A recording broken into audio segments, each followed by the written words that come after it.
Breaking news tonight, parents stone-faced and in shock. A mistrial in a murder case that captured the city's attention.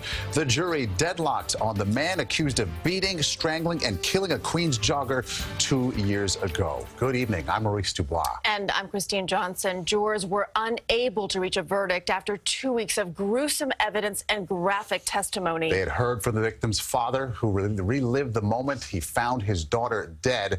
CBS 2's Jessica Layton live now outside the courthouse in Kew Gardens, Queens tonight. Jessica. Maurice and Christine, this ruling just about an hour and a half ago seemed to catch everybody off guard. When the judge said the words hung jury and mistrial, the entire courtroom fell silent. Not only silent, but everybody just seemed to kind of freeze in place in disbelief.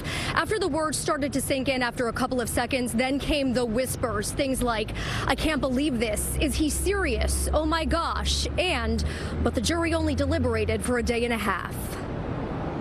The stunned parents of Karina Vetrano walked out of the courtroom, followed by relatives, some of them crying, after hearing the judge declare a mistrial by reason of hung jury in a case that made headlines across the country. The jury deciding the fate of Channel Lewis on the murder charge deliberated a day and a half before saying they were hopelessly deadlocked. The 22-year-old was accused of strangling and beating the young woman while she was out for a run near her home in Howard Beach, Queens in August 2016. Her father, Phil Vetrano, found her body. During the trial, the state presented evidence linking Lewis to DNA found on the victim's cell phone, fingernails, and neck.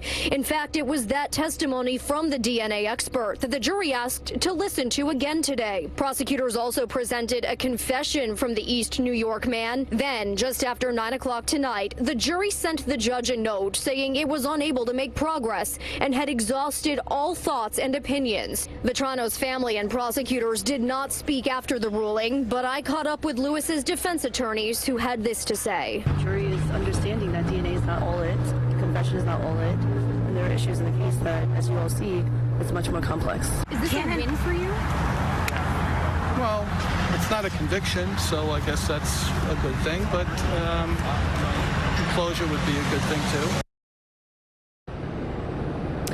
All right, so now a new court date of January 22nd has been set. At that time, we're told both sides will come back together and try to figure out how to proceed in this case. It may mean setting a new trial date.